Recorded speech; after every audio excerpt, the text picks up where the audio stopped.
Well, along with the rest of you, I just got the news that Coach Bob Knight passed away.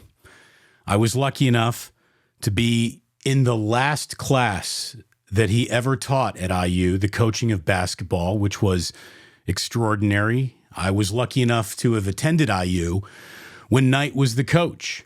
And it's maybe with the whole Luke Recker situation where the kinks in the armor really started showing.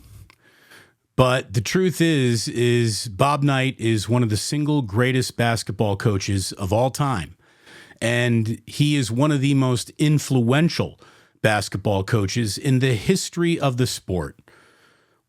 Chronic Hoosier, who is one of the best follows, and every Indiana fan knows exactly who he is, put it best when he said the reason why so many great basketball players come out of the state of Indiana is because they're coached very well.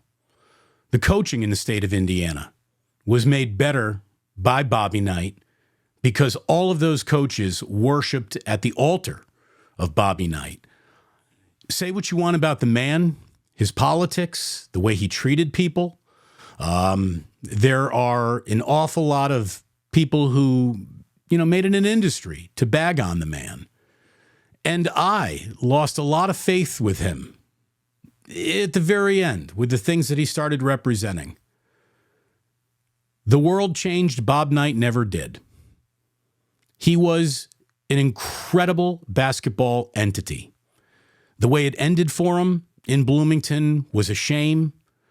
The bitterness that he carried with him through that entire moment until it was rectified at the very, very end when he did come back for one last tip of the cap to the crowd in Assembly Hall. It's too bad it ended the way it did.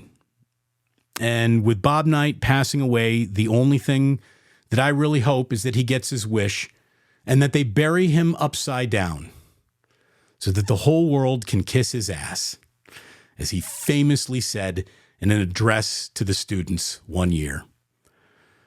Bob Knight is from a generation that is all but forgotten. Bob Knight is from a flawed generation, and he was a flawed man. But what he chose to be an expert in, what he chose to do for a living, there is an argument to be made that no one ever did it better. And no one certainly ever did it with bending fewer rules than Bob Knight. He recruited, he coached, he did everything in his life hard, but he didn't do it by bending any rules. He was a stickler for rules. So the man has stayed with me in so many ways. He is an iconic figure, not just in the state of Indiana, but in the world of basketball.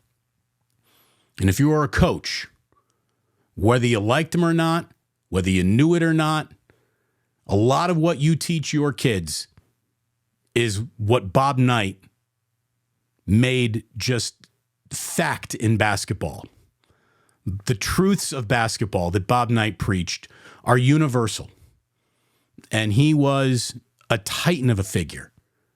I mean, I can't really tell you how this news is reverberating around the state of Indiana other than, flags will be at half-mast. This is a really, really big deal. Bobby Knight was the man. He was the flawed man. He could be a self-destructive man. He was a man who was defined by his passion, which led to an awful lot of temper tantrums and anger being projected. Bob Knight, 100% needed therapy, but he came from a generation that asked for no therapy. He was every bit an angry, dedicated man who just decided to pick one thing and really be among the best to ever do it. I'm actually dressed up. I'm going out for a dinner tonight. I have a charity event that I have to go to. I will tell you that buried in all the stories about what Bob Knight wasn't was how dedicated he was to charity, to education, to true academics. I mean, there would have been no room for Bob Knight in a world of NIL and all that we're watching evolve. Maybe it's a good thing that he is passing away so he doesn't have to see what college sports continues to become, because I don't know if he could have handled it. But Bob Knight was a one of a kind. There will never be another. And I'll admit, maybe there shouldn't be another. Bobby was not of this time. He was of another time. But that's one of the reasons why he goes down in all time. Thank you very much, Coach. Go Hoosiers.